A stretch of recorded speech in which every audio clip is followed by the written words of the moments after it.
दिल्ली की शाम। घड़ी में बज रहे थे लगभग 6:52। तारीख थी 10 नवंबर 2025 और जगह थी लाल किला मेट्रो स्टेशन का गेट नंबर 1।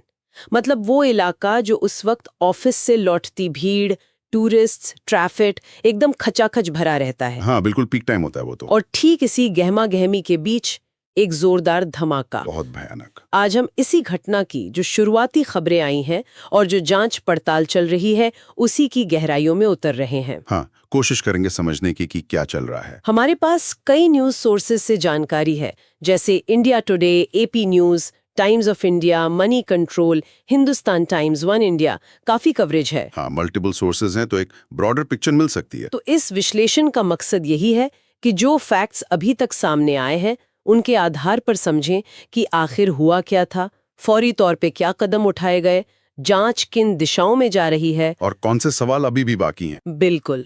और सबसे अहम वो सवाल जो अभी भी जवाब ढूंढ रहे हैं। चलिए इन स्रोतों से मिले तथ्यों को एक एक करके देखते हैं। शुरू करते हैं।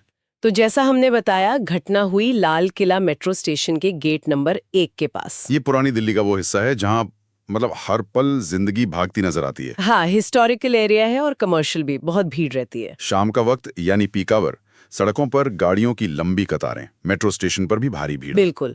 और शुरुआती रिपोर्ट्स ये बता रही हैं कि धमाका एक सफेद रंग की हुंडई i20 कार में हुआ। अच्छा, i20 में? हाँ, और इस कार का रजिस्ट्रेशन नंबर हरियाणा का बताया जा रहा है, HR नंबर की गाड़ी। अहम बात यह है कि धमाके के वक्त ये कार या तो ट्रैफिक सिग्नल पर रुकी हुई थी या फिर जैसे भीड़ भरे ट्रैफिक में बहुत धीरे धीरे चल रही थी। मतलब या तो स्टॉप थी या स्लो मूविंग। ये जांच के लिए जरूरी पॉइंट है। हाँ। और इस धमाके का असर सिर्फ उसी कार तक नहीं रहा। नहीं, जाहिर है धमाका इतना शक्तिशाली था कि कार में तो तुरंत आग लग गई। और वो आग तेजी से फैली भी। हाँ, फैली, और आसपास जो दूसरी गाड़ियां थीं, कुछ और कारें, ऑटो रिक्शा, ई रिक्शा, वो भी चपेट में आ गए। उफ, मंजर तो काफी भयानक रहा होगा। आग की लपटें, धुआं, मलबा फैला हुआ। बिल्कुल। और सिर्फ गाड़ियां ही नहीं, धमाके का असर आसपास की इमारतों पर भी पड़ा।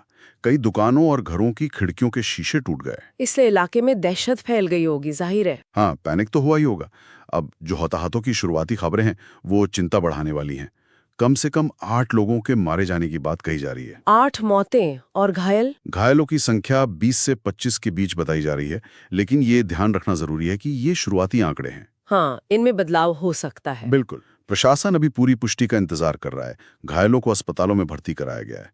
संख्या की पुष्टि और सबकी पहचान, इसमें अभी वक्त लग सकता है।